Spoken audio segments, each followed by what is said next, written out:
No aspiro a ser como otros pilotos. Aspiro a ser único a mi manera. Lewis Hamilton.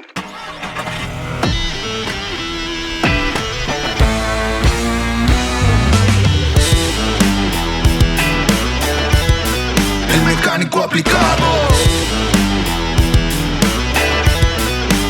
Factor Canus.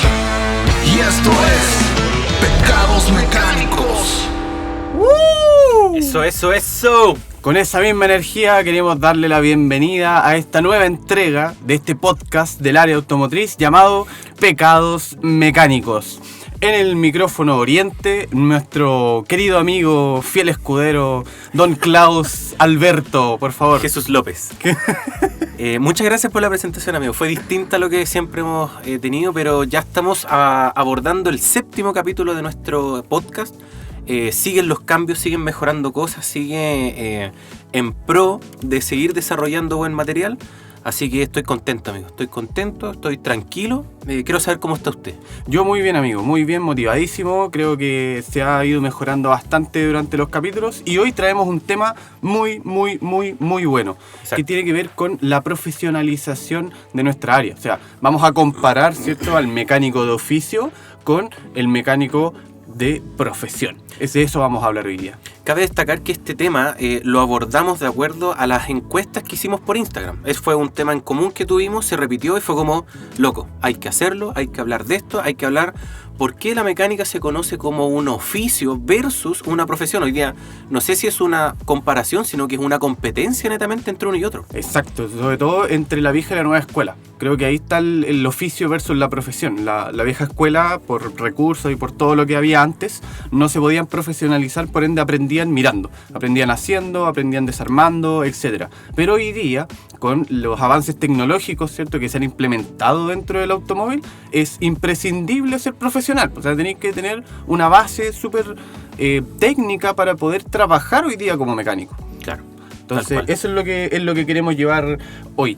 Y como primer tema, que también salió dentro de esta encuesta, ¿cierto?, es y queremos partir con esto, los motores desechables, que justamente rompen la barrera entre los motores de antes, ¿cierto?, que teníamos ese motor robusto que no fallaba nunca, versus el motor de hoy día, como el meme ese, el perrito.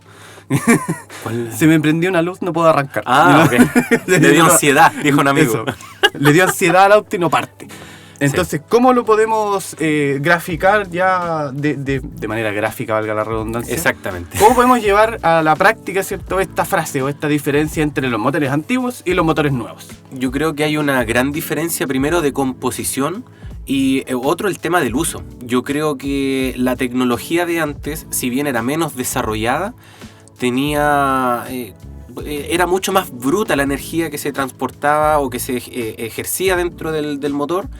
Y no se ocupaba con un fin que fuese hacer lo que hoy día se hace. O sea, hoy día tienen que estar bajo normas de emisión, hoy día tienen que estar bajo normas de consumo de combustible, hoy día tienen que tener una serie de cosas que a lo mejor le agregan complejidad al sistema, pero también nos ayuda un montón a nosotros como seres humanos. Caso de el tema antiguo, de los motores que eran más robustos, contaminaban más, eran más ruidosos, pero carecían a lo mejor de una mantención tan exhaustiva, ¿cachai? Tan de al detalle, tan de tiene que ser este repuesto, tan de esto, tan de tanta tolerancia.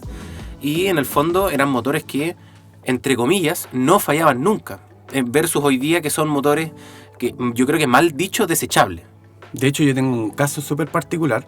Mi suegro tenía un ex auto, eso es, vendió el auto. Perfecto. Tenía un Chevrolet Biscayne del año 69 con un motor diésel Nissan.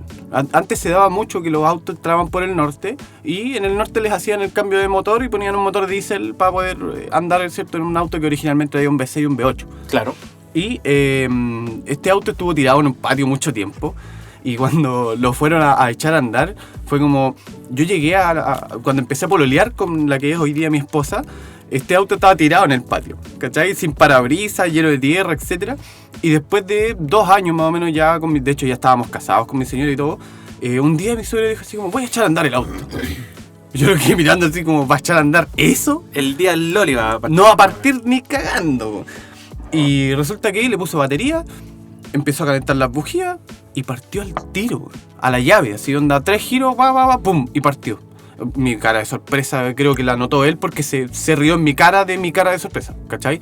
Y es justamente por eso, porque antiguamente los motores eran mucho más robustos, por ende fallaban mucho menos, eran mucho más sencillos. Eran más simples, claro. Entonces hoy día, como el ejemplo que digo al principio, al motor le da ansiedad y no parte, ¿cachai? Falló un sensor, falló alguna señal, hay algún cable que esté haciendo un poco de contacto, que no esté haciendo bien contacto, y tenemos un problema grave en el auto. Entonces, creo que ahí es donde se empieza a separar donde se genera esta barrera del oficio y la profesión, donde ya necesitáis un poquito más de conocimiento para saber por qué el auto no parte.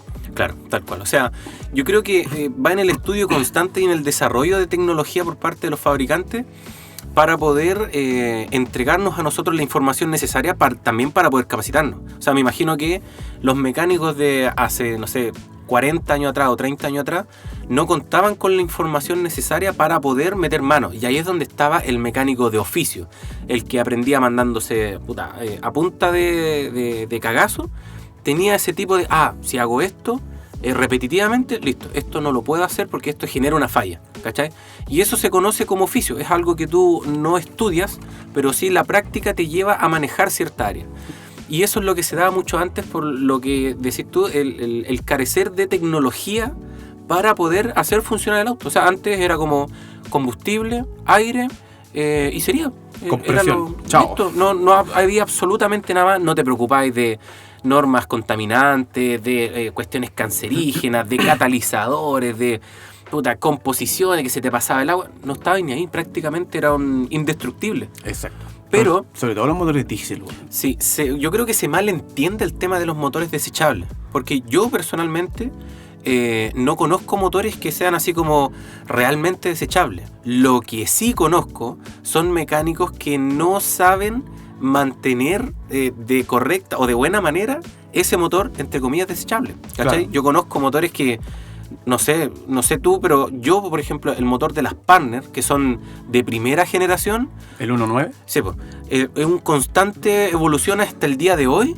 Tienes ese tipo de motor, la misma básica, o sea, la misma mecánica básica para esos motores, con más sistemas de tratamientos post-combustión, etcétera.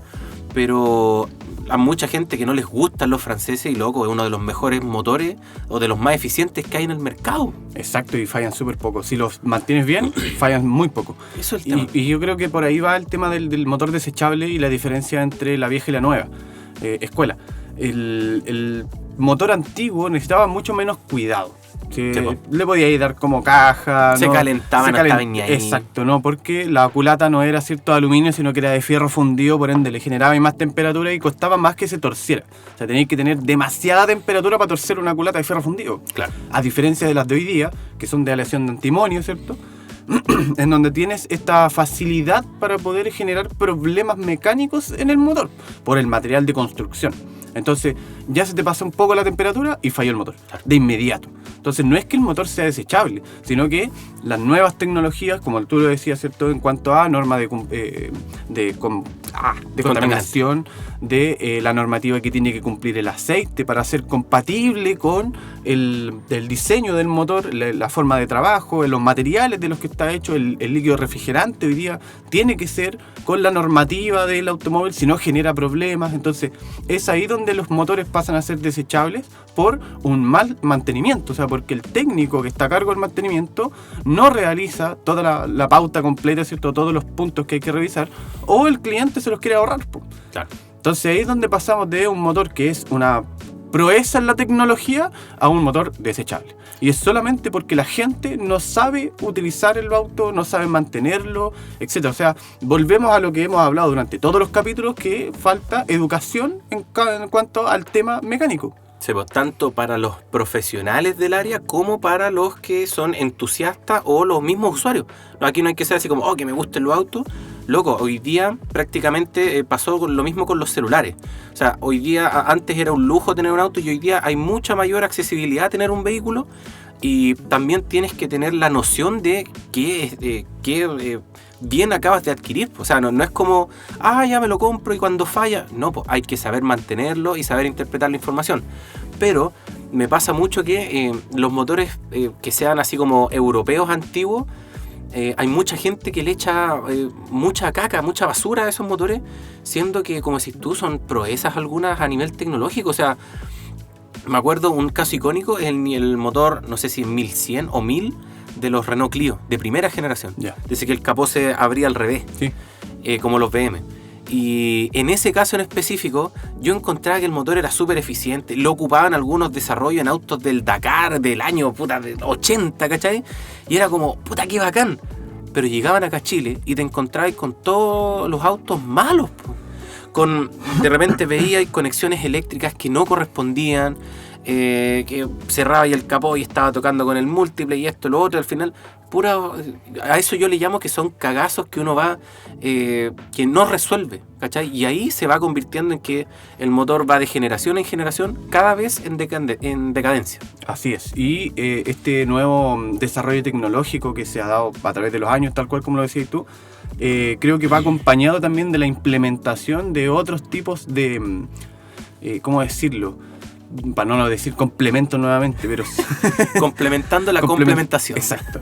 Pero, por ejemplo, los motores hoy en día necesitan cierta calidad en los componentes que vamos a usar en ellos. O sea, por ejemplo, repuestos. Me voy al caso directo de repuestos. Si no tiene un buen filtro de combustible, tu auto diésel probablemente falle. O sea, o tenéis que disminuir el intervalo de cambio, que el fabricante te dice cada 20.000 kilómetros, hazlo cada 10.000, si vas a poner un filtro de mala calidad. Y aún así va a generar problemas. Sí, pues. O sea, lo ideal de hoy es que, ante el avance tecnológico que tenemos, ¿cierto?, en los vehículos de hoy día, tratar de acompañarlo con la implementación de repuestos de buena calidad, mano de obra calificada, que el componente que vas a utilizar en tu auto realmente sea compatible con la tecnología que tiene este auto.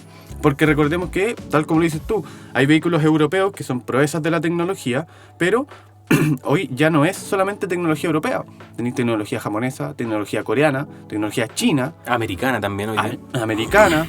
Entonces es ahí donde empiezas a darte cuenta del macro en el que tienes que sumergirte para poder entender esto de la tecnología. O sea, no es solamente cerrarte en lo que tú tienes, en lo que llega acá al mercado, sino que en lo que llega a nivel mundial. Hoy día ya el auto eléctrico es una realidad, es un auto que está transitando en muchos países del mundo. En el mismo transporte público está, creo que, no sé si cerca, o sea, yo creo que está cercano al 100% de la flota. Hoy día tenemos, por ejemplo, ya llegaron los primeros Tesla a Chile. Tenemos un portafolio importante de autos eléctricos que se venden, de autos híbridos que se venden hace muchos años. Honda, por ejemplo, con los Civic híbridos entró ¿en qué año? ¿2009? ¿2010? 2008 me acuerdo, sí. Entonces, estamos hablando de un mercado que ya está desarrollado en Chile y la mayoría de la gente no lo conoce. Y todavía está con que no, si el auto eléctrico va a llegar. Loco, hoy día yo me puedo comprar un auto eléctrico sin ningún problema. Eso es ir a una automotora, pedir un auto eléctrico y te llega. Y eso es todo. Entonces, es ahí donde todavía no nos cae la teja del avance tecnológico que tenemos dentro del auto hoy día. O sea, hoy día tenemos un auto que te avisa incluso si frenas solo en caso de que vaya a chocar. Claro. Se estacionan solos. Un Anticross, por ejemplo, te ponían en un espacio donde te podías estacionar y a través de radares detecta la distancia de los otros autos y se estaciona solo. No, y hay algunos vehículos como las Peugeot que te dan un cálculo en 3D y así, pero es ridículo lo que... En algunos modelos Mercedes, y hoy día lo he visto en otras marcas, pasa mucho que le ponís la reversa, por ejemplo, y te da una vista superior del auto, de la parte desde arriba, sí, y ve todo lo que hay alrededor. ¿Cachai? Entonces es como, wow, ¿cómo alcanzo este nivel de tecnología en un auto que me puedo comprar? O sea, en un auto que voy a un automotor y lo pido. Claro. No es una nave espacial que tienes que mandar a hacer, como por ejemplo comprarte un Ferrari, que tienes que pagar el auto y en un año y medio te llega. ¿Cachai? Hoy día vaya a una automotora y tenías autos con esa tecnología a la venta, o sea, están ahí, disponibles para que usted lo saque a la calle y empiece a andarlo. Y esa tecnología va acompañada de esta implementación de nuevos mantenimientos, de nuevos protocolos dentro del mantenimiento, que ya no es solamente el cambio de aceite. Ahora de hecho, la mayoría de las pautas tienen muchos puntos de inspección. Inspeccionar tal cosa, verificar el estado de tal cosa, de esto tal cosa, porque depende de las condiciones climáticas, depende del uso, depende de un montón de factores, factor Calus, un montón de factores, ¿cierto?, que van a influir en el desgaste de esta nueva tecnología. Entonces es ahí donde nosotros, como técnicos, ¿cierto?, debemos adaptarnos e implementar lo que nos dice el fabricante. volviendo, ¿cierto?, al tema de los repuestos, la diferencia entre un repuesto alternativo y un repuesto original. Hoy día tenemos este concepto, ¿cierto?, de que el repuesto original es imbatible y no hay nada mejor que el repuesto original, y no es tan así, porque tenemos repuestos alternativos de calidad original.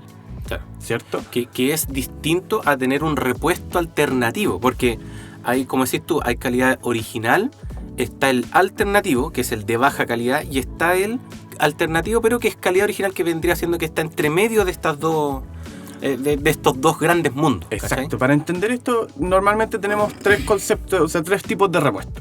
El primero es el repuesto genuino, ¿cierto? Que el que viene en el auto al momento de que se fabrica el auto, y es el repuesto que trae la cajita SsangYong, por ejemplo, ¿ya? Pero dentro de esta cajita SsangYong no viene un repuesto SsangYong, viene un repuesto Male, por ejemplo, un filtro Male, viene un filtro Fram, viene un filtro MAN, ¿ok? En donde tenemos marcas que son las originales. O sea, el equipamiento original en filtros para X marca es MAN, ¿cachai? El embrague original de un Chevrolet es Look. No es un embrague Chevrolet, porque Chevrolet compra los embragues de esta empresa y ese es el original. Sí, o sea, pasa mucho eso en el tema de los repuestos o en el tema de la, no sé si llamarle refacciones, pero sí son los accesorios que uno puede comprar, porque los repuestos que se pueden reemplazar en cada mantención no necesariamente tienen que ver con una fabricación, valga la redundancia, por parte del fabricante para su misma marca. Exacto. O sea, yo me pasa también harto en el tema de los aceites y de los refrigerantes. O sea, yo voy a comprar un aceite marca Chevrolet porque supuestamente en mi cabeza está de que si yo tengo un auto Chevrolet tengo que ocupar todo Chevrolet. Pero en el fondo yo analizo un poco más la fábrica de Chevrolet del aceite, no existe. No hacen aceite. No hay una separación de la fábrica que diga, no, nosotros hacemos aceite a nombre de Chevrolet. Es una empresa, una industria en paralelo a... que homologa el aceite. Exacto, que no necesariamente se me fue la palabra. Vamos a buscarla. Sí, yo creo que estás tratando de explicar se asocia a la marca en sí, pero no tiene relación directa una con otra. O sea, yo, por ejemplo, soy una fábrica, hago filtros y le construyo filtros de acuerdo a los requerimientos que tiene la marca SsangYong. Y eso se homologa, se patenta y lo vendo como original o como genuino. Pero yo en realidad fabrico filtros MAN, por hablar de una marca X. Entonces, cuando voy y pido un tipo de filtro, ¿con qué me encuentro? De que si yo saco el filtro, con lo que decías tú, si saco el filtro de la cajita, es un filtro MAN, común y corriente, que por fuera está,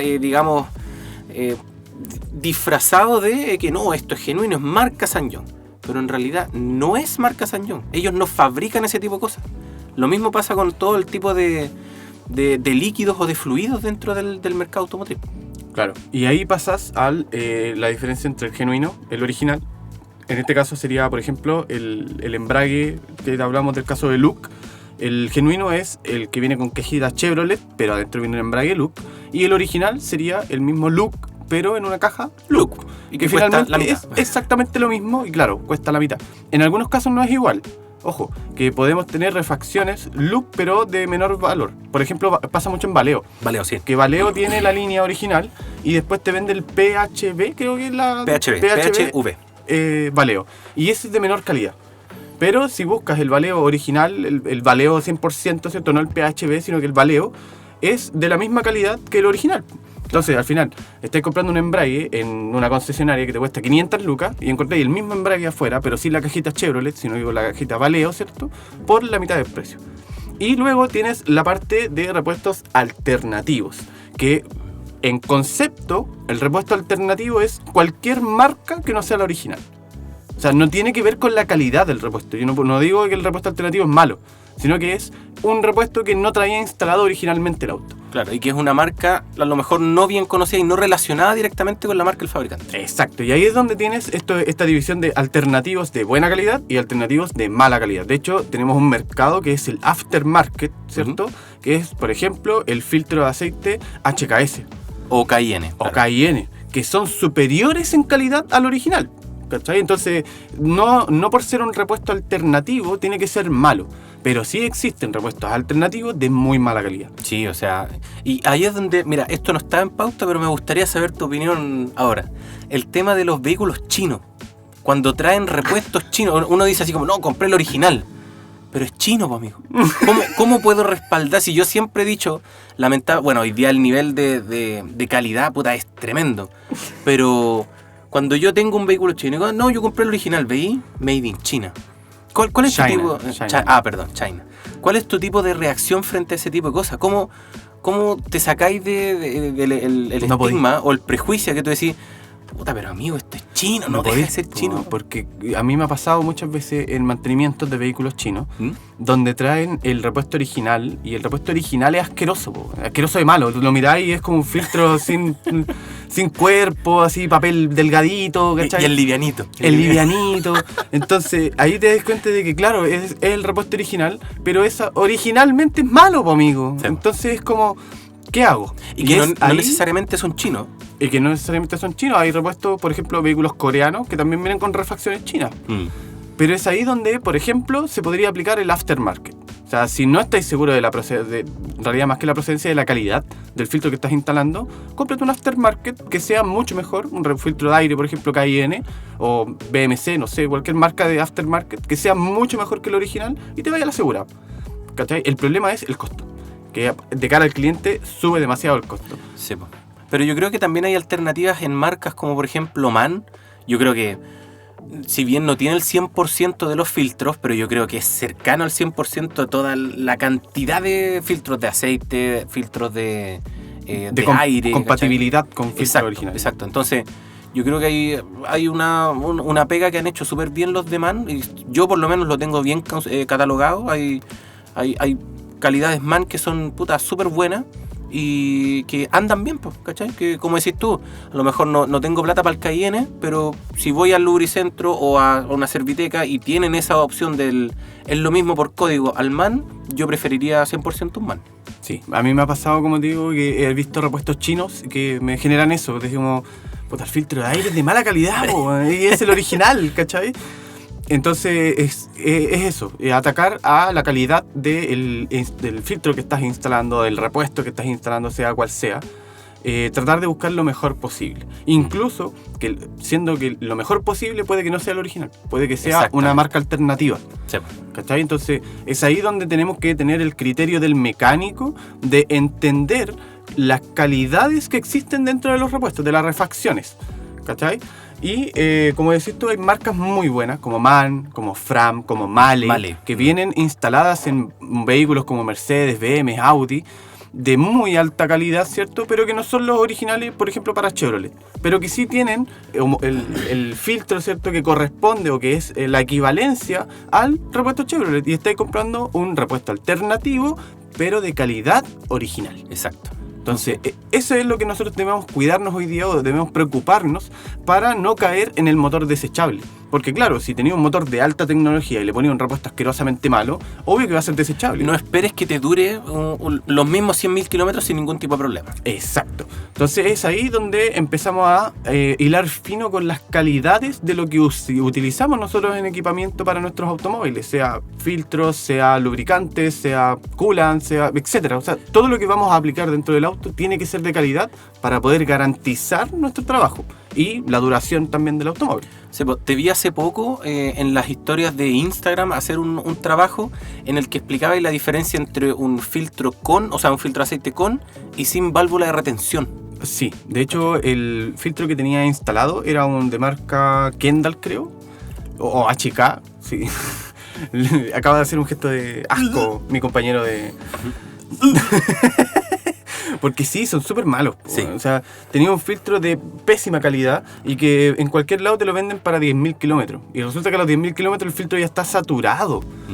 ¿Cachai? Entonces, tenía un filtro que no tiene válvula de retención. ¿Qué significa esto? Para la gente que lo está escuchando y que no tiene idea de lo que estamos hablando, los filtros de aceite normalmente traen una válvula de retención que sirve para retener aceite.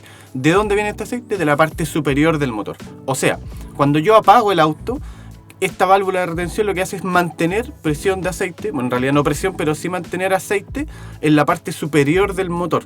De esta forma, cuando yo vaya a arrancar nuevamente el auto, tengo precargado el circuito, por ende, los primeros giros no los doy sin aceite, sino que tiene esta pequeña capa lubricante y después le va a llegar la presión de la bomba. Pero te aseguras de que los primeros giros del motor no sean en seco. Ahora, no es que vaya a fallar con este tipo de sistema, ¿cachai? Eso hay que dejar en claro. Tampoco no es que se produzca una lubricación nula, sino que vas a tener una lubricación inadecuada durante, ponle, 2 segundos. Hablemos de 2 segundos. Pero, si tú sacáis la cuenta de cuántas veces echáis a andar el auto en frío en un año, hablemos de todos los días son 365 veces, multiplicado por 2 segundos, y ya es esa cantidad de tiempo de lubricación inadecuada. Claro. Por lo tanto, vas a empezar a notar un desgaste en 2 o 3, incluso más años, ¿cachai? Entonces, claro, en un año ya tenía un par de minutos que el motor no se ha lubricado bien. Exactamente. A eso quería llegar con lo importante, la diferencia entre gastar 2 o 3 lucas más en un simple filtro de aceite, pero que se note que tenga esta válvula de retención. Y miren, hacemos un cálculo rápido para que lo tengan claro la gente que no tiene conciencia sobre lo que estamos hablando. Un motor en ralentí, o sea, en la velocidad de marcha mínima, lo echo a andar y en la velocidad que queda da 800 vueltas en un minuto, ¿cierto? En promedio, claro. 800 vueltas en un minuto. Eso significa que el motor está girando 13 veces en un segundo. O sea, un segundo sin lubricación es un motor dando 13 vueltas sin lubricación. Claro. Entonces, si eso lo llevamos a un par de minutos, son hartas vueltas que da sin lubricación. Pensé que ibas a dar la cantidad de vueltas. No, es que bloqueé el teléfono. Pero hubiese sido bonito ese ejercicio, amigo. Lo voy a hacer. Son 800 vueltas en un minuto. Sí, pues. Sí, pues son 800 vueltas que dais sin lubricación en un minuto. Y al año dijimos que ya tenéis más de un minuto. Sí, pues. Entonces estamos hablando de un montón de vueltas que el motor no tiene la lubricación adecuada. Porque claro, como decís tú, algo tiene. ¿Ya? Sobre todo si tenemos aceites que tienen aditivos, ¿cierto? Que mantienen películas de lubricación, claro, y bla, bla, bla, bla. Se genera esta lubricación no precaria, por así decirlo. Pero aún así no es lo adecuado. Exacto. Porque no tenéis la presión de aceite, porque no tenéis la capa, ¿cierto? Esta película casi sólida que se genera entre materiales que finalmente evita el contacto, el roce pieza con pieza. Claro. Entonces ahí es donde empezamos a generar desgaste, poquitito, pero desgaste, hasta que lo echáis a andar con 100.000 kilómetros y empieza a sonar la cadena. Claro. Y ahí es donde uno dice, el motor es totalmente desechable, pero no, amigo, es responsabilidad suya y también es responsabilidad compartida con el mecánico por no haber recomendado. Exacto, haber realizado esa cuestión predictiva para evitar de que pasara ese tipo de cosas. Exacto. ¿Cachai? Por ahorrarse 2 o 3 lucas en comprar un filtro sin válvula de retención, ahora va a tener que ajustar el motor porque la cadena se estiró, me imagino, algún tipo de punto crítico de lubricación, no ha tenido la lubricación adecuada, entonces ya ahí está el loli. O sea, tenéis que abrir el motor sí o sí y ya lamentablemente es algo que no... que tenéis que reparar sí o sí, hay que abrirlo. Exacto, entonces entramos ya en el campo de reparaciones caras.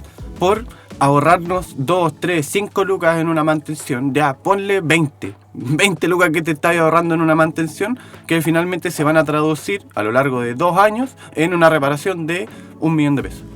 Entonces creo que en mi cabeza creo que es mucho mejor gastarse esa platita extra y ahorrarte todos estos problemas a largo plazo.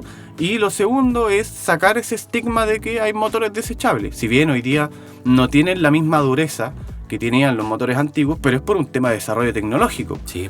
Es por un tema de que el motor sea más liviano, de que el volante de inercia sea más liviano, por ende el motor genera menos esfuerzo en mover el mayor conjunto eficiencia móvil. térmica. Tenemos mayor eficiencia térmica, mayor eficiencia mecánica también, que contribuyen en disminuir el consumo de combustible. Claro, exacto. Que a ti te sea más... que te sea más útil tener un vehículo, que no gastes tanto, esto, lo otro. O sea, en el fondo es un pro para ti.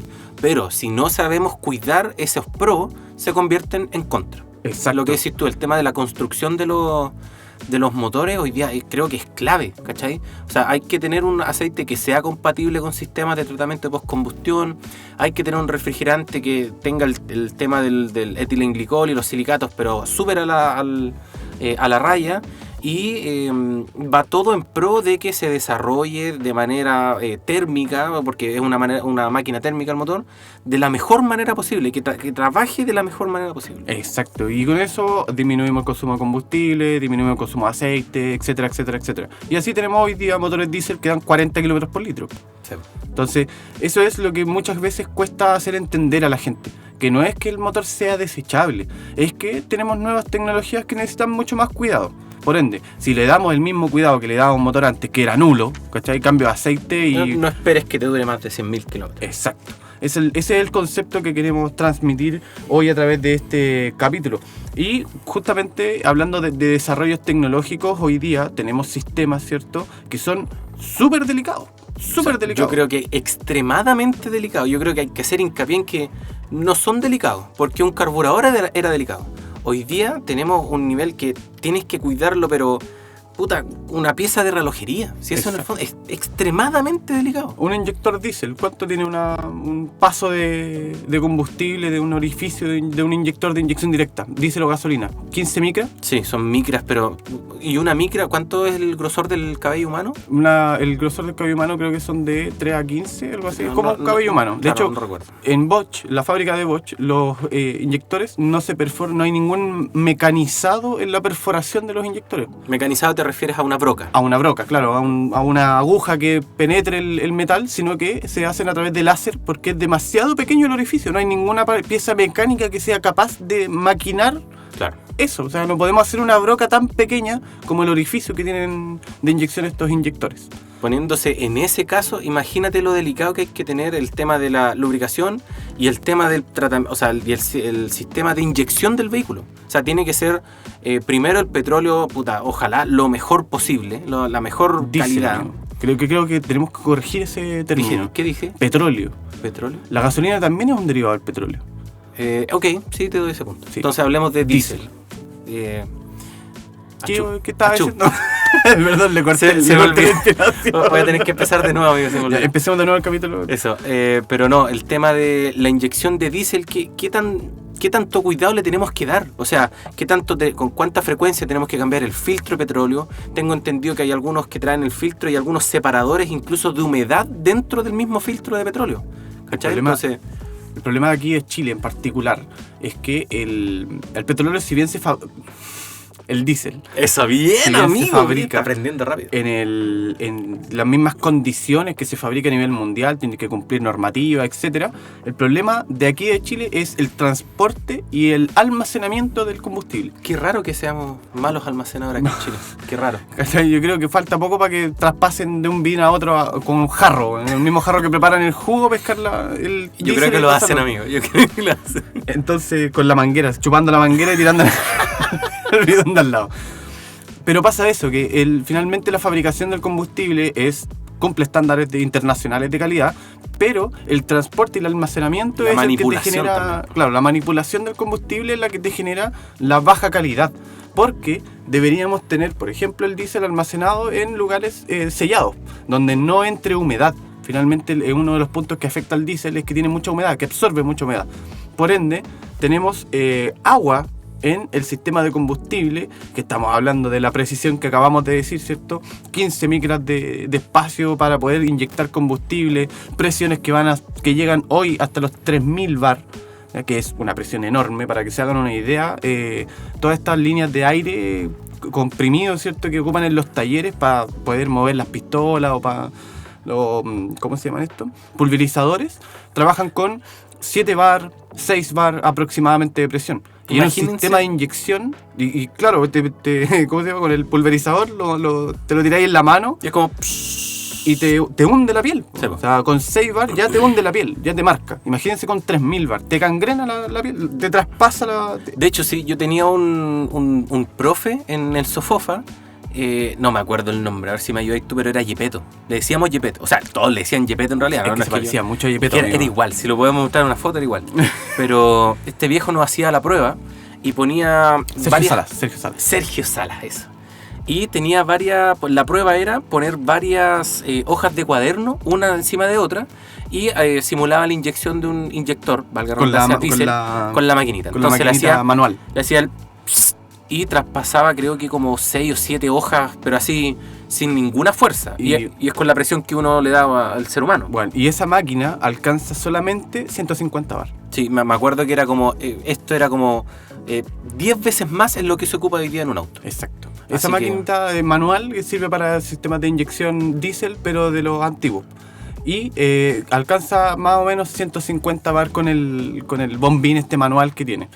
Y hoy día, como te decía, tenemos vehículos que trabajan con 3000 bar de presión. O sea, No, una locura. estamos hablando de le pones la mano y te hace un hoyo en la mano. Sí, fácilmente. Entonces ahí es donde tenemos que entender que si le entra un pelo, le entra una pelusa a ese inyector, lo hacís papa, porque las tolerancias con las que trabaja son demasiado exactas. Sí. Por eso es tan caro reparar un inyector diésel. Hoy día marcas como Lucas Diesel, laboratorios, ¿cierto?, que se dedican a esto, te cobran ¿cuánto? 300, 500 mil pesos por reparar un inyector. Y un inyector nuevo vale 700, 800, hasta 1 millón de pesos. Y yo creo que más, yo creo que te quedáis corto. Entonces es ahí donde nosotros también tenemos que tener esa conciencia de la tecnología hoy nos ha llevado a profesionalizarnos, porque tenemos que entender la tecnología para poder repararla. Y esta aplicación de tecnología va acompañada de un montón de conceptos nuevos, como por ejemplo las cavitaciones que se generan por diferencias de presión. Cuando te entra un poquito de aire por algún lado, podéis reventar un inyector, podéis reventar una bomba. Y fácilmente. Y solamente por diferencias de presión. Entonces es ahí donde el mecánico antiguo, claro, le abría una cañería a un diésel y lo echaba a andar con la cañería abierta y daba lo mismo. La poní, chao, y funciona. Hoy día, claro, es el mismo sistema para eliminar el aire, pero hay sistemas que, por ejemplo, la bomba de combustible es la que te genera la purga del aire. Por ende, no es necesario abrir las cañerías, sino que es darle arranque hasta que el mismo sistema purgue. Se hace automático para que se esté en la idea. O sea, no automático, sino que a través de a través del giro de la bomba, claro, se va purgando. Entonces, es ahí donde nosotros debemos aprender de los sistemas nuevos, debemos profesionalizarnos para poder dar el ancho a los cuidados que necesita un automóvil hoy día. Claro, ahí es donde está la principal diferencia entre el mecánico de oficio y el mecánico de profesión. Hoy día se da mucho de que no hay mecánicos por oficio, o creo que deben quedar muy pocos, pero con la propuesta que han tenido instituciones como Duoc o INACAP o IP Chile, puedes profesionalizar en cierta área a mecánicos automotrices o mecánicos de mecánica liviana, valga la redundancia. Porque si bien habían carreras técnicas y carreras de ingeniería, era como de maquinaria, ingeniería industrial, mecánica, siempre mucho más allá. Pero siempre la mecánica liviana era la que quedaba ahí al debe. Claro, era como, puta, ya tendrán bujía, esto, lo otro, pero no, uno no tiene nada que ver la mecánica industrial o la mecánica de vehículos pesados con la mecánica de vehículos livianos, ¿cachai? El tema es que los vehículos antiguamente costaban mucho menos que funcionaran. Era mucho más fácil. Antiguamente era como, el motor anda mal, cambiamosle bujías, démosle un poquito más de benzina y va a andar igual.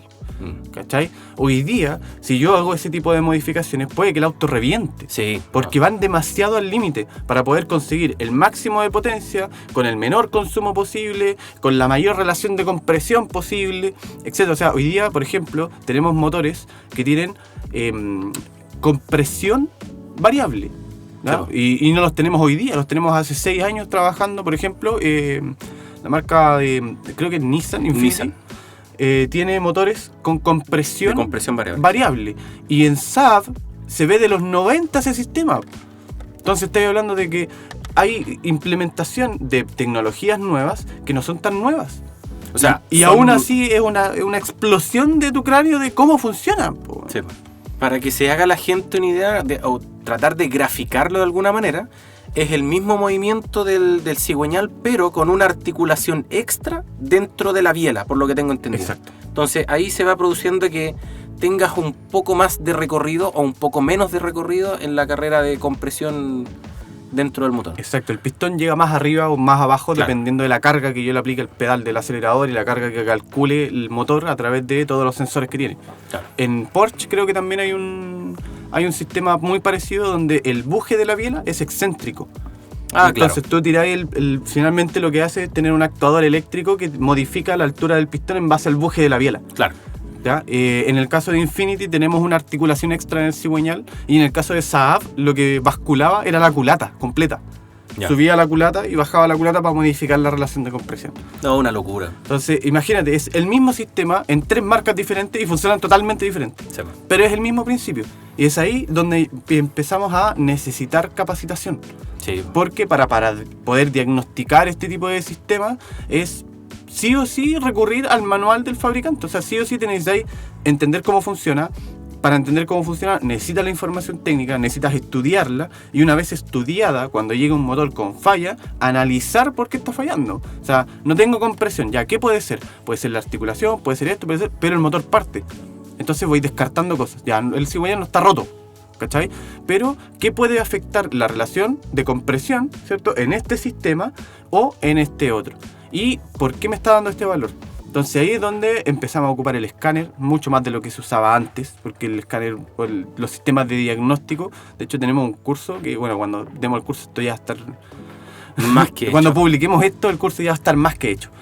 Pero este fin de semana tenemos una capacitación de diagnóstico a bordo, en donde vamos a hablar justamente de esto y del inicio del diagnóstico a bordo. Y yo estudiando para esta capacitación me encontré con sistemas Volkswagen de autodiagnóstico, o sea, con escáner, de un bocho de un Volkswagen Escarabajo del año 72. O sea, desde ese año ya tenía ahí un enchufe para conectar un equipo de diagnóstico y poder leer la electrónica del auto. O sea, que en de ese- ahí se vienen probando este tipo de cosas para lo que es hoy en día el desarrollo. Exacto, cuando hablan de los años 90, donde ya se implanta el sistema OBD, ¿cierto?, como normativa, del año 2000 en Europa, del año 90 y tanto en América, ya se venían probando hace mucho tiempo. O sea, imagínate, en ese año ya se generó una normativa mundial de esto. Imagínate cuántas pruebas hicieron antes de eso. O sea, es tecnología de los 70 de la que estamos hablando. Y aún así hoy día es muy difícil comprenderla. Hoy el tema de las marcas, como decís tú, precursoras de eso, hay varios casos. Yo me acuerdo que, no me acuerdo en específico, pero creo que Volvo es como la primera marca que patentó el sistema de seguridad de El cinturón. el apoya cabeza, ¿cachai? Ah, ya. Junto con el cinturón de 3 Tres puntas.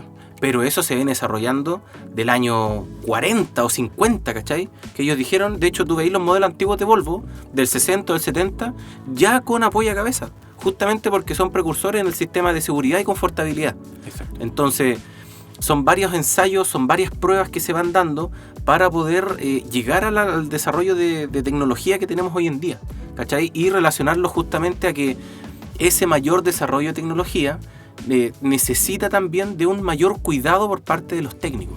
Sí, pues, antiguamente creo que el mercado europeo era el que ofrecía más barreras al momento de generar una mantención, al momento de generar una reparación, porque tenían mayor tecnología, probaban más cosas finalmente. Yo creo que se arriesgaban más con esas cosas. Exacto. En cambio, el mercado japonés, por ejemplo, el mercado coreano, Hyundai, Kia, no eran tan pioneros en tecnología y se regían más por lo clásico. Entonces era mucho más fácil generar diagnóstico. Y si bien tenían tecnología implementada, tenían esta autodiagnóstico, ¿cierto? Los sistemas de inyección electrónica, etcétera, eran mucho más sencillos. La construcción y la gestión del sistema Sí, pues. era mucho más sencillo. Los sistemas que están por fuera del motor eran mucho menos.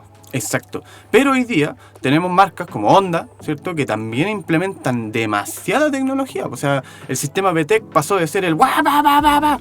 Hoy día, ahora tenemos un sistema IVTEC o EVTEC, ¿cierto?, que te desactiva cilindros a través del mismo principio de funcionamiento del sistema que en los 90 generaba mucha potencia. Hoy día sirve para ahorrar combustible. Claro. ¿Cachai? Entonces, hasta eso se ha ido evolucionando a través de los años para llevarlo a el cumplimiento de normativa, para poder generar, ¿cierto?, un automóvil que sea compatible con el mercado. Recordemos que las normativas son por mercados. O sea, el mercado en el que te vas a insertar con tu marca te exige que el automóvil cumpla esta normativa para poder venderlo. Claro. Y lamentablemente estamos sumergidos, para los técnicos, estamos en un sistema de mercado que es, no quiero decir nefasto, porque Pero lo dijiste. Pero claro, pero económicamente o comercialmente hablando, es súper bueno. Pero nefasto. Pero obviamente nefasto porque las normativas de seguridad y de calidad son las que quedan en desmedro de la protección y de la seguridad de la gente. Sí. ¿Cachai? Hoy día todavía existe, creo que ahora ya no se puede, pero hasta hace un par de años, estamos hablando del 2018 o 19, todavía podían entrar vehículos sin sistema ABS y con una bolsa de aire del airbag. Entonces, puta, eso me lleva a pensar de que, claro, si bien hay que actualizarse Suzuki Alto. en tema de tecnología, puta, también pongámonos a la altura de profesionalizar a la gente. Ok, estudiemos, pero lo mínimo es que todos los vehículos tengan ese sistema al cual me estoy capacitando, ¿cachai? A eso a lo que voy, yo no saco nada con ser un experto en ese sistema que me decís tú de VTEC, que también lo he visto en vehículos Bentley, que cuando hay en carretera desactivan la mitad de los cilindros. Y Ford también lo tienen los Ford motores también, V8. ya. Ese sistema de desconexión también lo tiene. Se me olvidó, amigo. Se me fue la idea de lo que estaba hablando. Oiga, amigo, ¿qué le pasa? Estaba Pero muy es que me desconcentrado hoy. interrumpe, pues, amigo, Perdón. se me va. Pero es tecnología. Ese mismo desarrollo de tecnología de los Bentley, yo no saco nada con ir a, no sé, al Reino Unido a capacitarme, a ser un experto, si aquí no llegan Bentley. Entonces, es como ir actualizando de acuerdo a lo que va llegando. Pero también te vais confundiendo un poco con que hoy día llegan vehículos que ni siquiera tienen ABS y una bolsa de aire. Entonces, la gente dice como, ¿para qué voy a estudiar más? Si a mí me llegan en su auto todos los días. Claro, Entonces, sí, entiendo el caso, pero creo que falta, aún así, deberíamos capacitarnos, no para estar, a ver, no sé cómo decirlo, pero creo que la capacitación tiene que ver, más allá de la aplicación del mismo concepto que estás estudiando, en entender que existe, entender que hay algo profesional detrás. Y cuando veáis ese auto con una bolsa de aire sin ABS, vas a ser lo más profesional posible, aunque sea ese auto. no, sí, entiendo la relación, pues, pero también a lo mejor incluso le presto ropa a la gente que piensa así, pues, porque en el capítulo anterior también hablamos de que ¿qué es lo que priorizáis tú? ¿Familia, lucro o el tema de los estudios? Y al final te vais quedando en esa bola, ¿cachai? Entonces, insisto, es el sistema en el cual está inmerso el técnico o la persona particular al momento de tener un vehículo, ¿cachai? Yo creo que hay responsabilidad de ambas partes, responsables somos más nosotros los técnicos, pero también hay que generar una conciencia más allá, porque hoy día los autos te lo están pidiendo, y a gritos, y como decís tú, ya nos dieron 15 años de aviso, ¿cachai? Hoy día está haciendo, ya no es como que los vehículos eléctricos, los vehículos que van a volar, o lo que... No, po. Hoy día incluso hay una marca Toyota que está ingresando vehículos con propulsión a hidrógeno, ¿cachai? Entonces, es lo que yo estudié, no sé, en el liceo, que era una cuestión ultra mega futurista, que no se podía por cuestiones tecnológicas. Hoy día, hace un par de semanas, ya fue el lanzamiento acá en Chile. Entonces, a ese ritmo que va el desarrollo y la implementación de tecnología. Así que hay que generar conciencia, como decís tú, hay que estudiar para tener la noción de que existe y de que en algún minuto te vaya a enfrentar a un auto así. Exacto, creo que es la preparación, ¿cómo se llama? La Amat Victoria Curam. La victoria es para los preparados. ¿Qué es eso? ¿De dónde sacó esa frase, amigo? De una película. Victoria Dam Curam, ¿cómo es? Amat Victoria Curam. Amat no sé si está bien pronunciado, pero y después no hablo latín, pues. No, sí, yo lo digo así mejor, pero... Qué buena frase, amigo. Pero sí, pues la victoria es para los preparados. Y también la ley de Murphy habla mucho de eso. No sé si alguna vez, aparte de la hueá del pan con mermelada que cae abajo, que cae siempre así. La ley de Murphy nació de un experimento de inteligencia artificial. O sea, cuando empezaron a implementar los primeros sistemas de respuesta de una computadora a estímulos humanos, era como teníamos que ingeniar un mapa de todas las respuestas posibles. Y ponernos en el peor escenario. El típico mapa conceptual. Para estar preparado para ese peor escenario. ¿Cachai? De ahí parte la ley de Murphy. O sea, no es el hecho de que va a pasar siempre lo malo, pero sí estar preparado para cuando pase lo malo. Claro. ¿Cachai? Tener una respuesta a la peor condición en la que podéis quedar. Exactamente. Sí, entonces, yo creo que eso aplica mucho en la cuestión de la mecánica. Eso es, pues cuando te capacitas, entiendes que hay situaciones en las que, weón, podías estar lo más bien, y de repente te encontraste con algo que no lo conoces, que no lo sabes, que no lo habías visto nunca. ¿Cómo me enfrento yo ante un sistema que no conozco? Eso también te lo da la capacitación. Sí. Aprender a decir que no. Cuando yo veo algo que no sé desarmar, porque yo sé que, no sé, este sistema de dirección es eléctrico y bla, bla, bla, bla, bla, bla, bla, tengo una noción. Y no estoy capacitado. Oye, ¿sabéis qué? Avisarle al cliente, oye, ¿sabéis qué? No, en realidad no puedo reparar esto porque no tengo la capacitación adecuada, no tengo el equipo, no tengo... Muchas veces uno se salta ese paso porque tiene miedo a que, oye, pero si le recibí el auto, ahora va a hablar, weón, de que soy súper penca. Pero yo me he topado, y esto es súper real, no es que lo esté inventando para sonar pulento ni nada, pero hay muchas veces que a clientes les digo, me piden asesoría, sabes que no manejo esa área, pero puta, déjame verlo porque con este compadre puede que me... Y esa intención o actitud de poder solucionar el problema con un profesional realmente del área, lo valoran caleta. Es como... Sonaste muy pulento. Pero eso de que yo no lo puedo hacer, pero sí conozco a alguien que lo puede hacer, lo valoran, pero no te imagináis la cantidad de valor que tiene esa pequeña frase de... suena raro, o sea, suena feo, pero yo a lo mejor no soy tan bacán como me vendo, pero sí conozco a alguien que esa área en específica la maneja muy bien, ¿cachai? Y te quiero dejar en mejores manos para ese tipo de solución. Exacto, a mí me pasaba mucho cuando hacía clase y los cabros te preguntan algo que no lo sé, po, y te ven como un dios a los exacto. profes. Y es como, puta, no conozco el tema, no lo manejo, pero te lo voy a buscar. Y llegaba a la próxima clase, obviamente yo buscaba el tema, le preguntaba a pares que si sabían del tema, estudiaba un poquito y después les daba la respuesta a la pregunta. No está mal no saberlo. Creo que está mal la actitud que puedes tomar frente al no saberlo. De querer sabértelas todas. Exacto. Y en mecánica es imposible sabértelas todas. Imposible. Entonces necesitamos esta red de contactos, ¿cierto? Sobre todo hoy día, donde tenemos mucha tecnología implementada en el auto y es imposible ser experto en todo. O sea, se puede, como decís tú, yo creo que es importante tener nociones de todo, pero el sabérselas todas, no, amigo. Es que yo creo que es la noción de todo la que te dice, o el filtro que te da para entender cuándo puedes hacer algo y cuándo no. Así como ya, esta tecnología la conozco, sé cómo funciona, pero porque sé cómo funciona, entiendo que yo no puedo hacerla en el patio de mi casa, po. Claro, tal cual. ¿Cachai? Necesito un equipo de diagnóstico de la marca, necesito un elevador para poder hacer esto, necesito este tipo de herramienta especial para poder realizar el trabajo, que hoy día, bueno, todas las marcas tienen herramientas especiales para desmontar un damper, para trabar una distribución, para trabar una bomba de combustible, etc. Y son súper específicos. De hecho, sirven para ese modelo, esa marca, y no sirven para otra cosa. Exacto. Entonces es ahí donde yo, por lo menos, genero ese alcance de mirar el sistema, entendí que es un sistema que no conoces y soy capaz de decirle al cliente, oye, ¿sabes qué? Puta, no te puedo arreglar el auto, po. Te lo voy a armar, te lo llevo y te doy el dato de alguien que sí lo puede hacer. Yo hablo con él, si no hay problema. Oye, ¿sabéis qué? Me pasó esto, ¿lo podéis recibir tú? Sí, no hay problema, listo. Pero creo que, al igual que como lo dices tú, comparto mucho eso. El cliente valora eso. Valora mucho, más allá nunca, yo creo que nunca me ha pasado que un cliente me diga así como, el buen charcha, no sabe. No te la podí. Eso, nunca me ha pasado, sino que todo lo contrario, te lo agradecen y te dicen, bueno, bacán que hayáis sido real en lo que estás haciendo, o sea, que de verdad me hayáis dicho que no sabí, que no puedo reparártelo y que me hayáis dado el contacto de alguien que sí. Y me pasa también en la vida de civil, así como en la calle. Se me echó a perder X cosas, esto, lo otro, y que me digan, sabes que yo no lo sé reparar, pero te puedo... Puta, gracias. Sabes que de verdad es como... Con ese tipo de gente es que uno puede ir evolucionando en la vida, en el desarrollo de tus funciones. Y es porque son profesionales, po. Sí, po. Entienden, ser profesional también es entender las limitaciones de tu trabajo. Ya decir que no. Hasta dónde podéis llegar con tus medios en la reparación, en el arreglo, en lo que sea.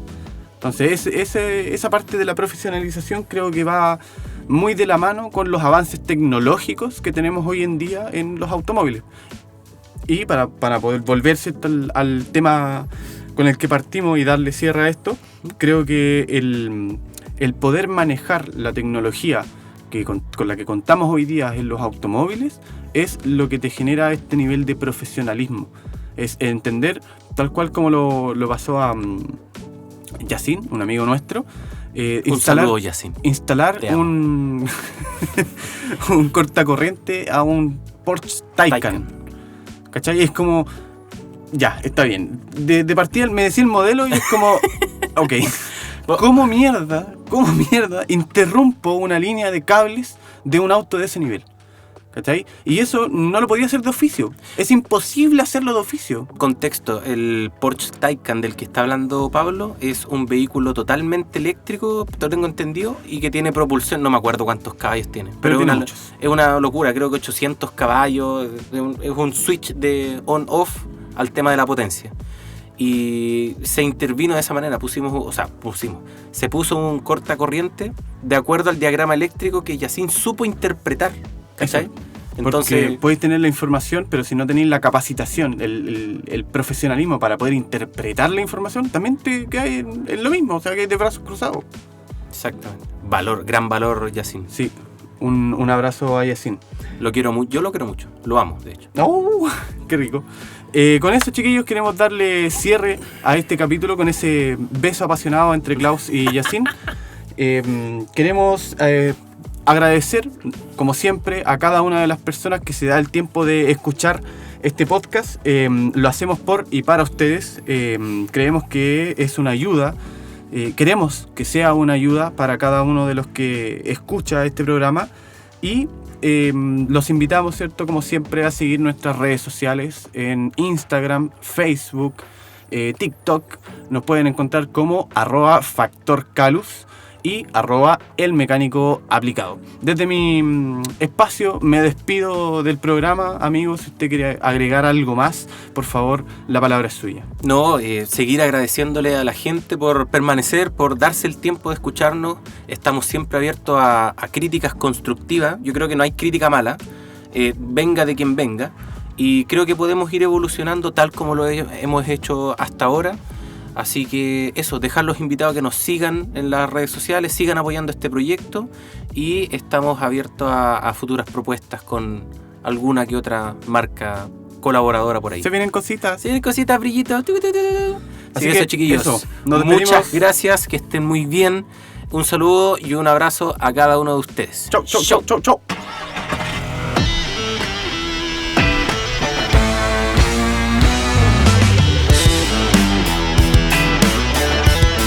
El mecánico aplicado. Factor Calus. Y esto fue Pecados Mecánicos.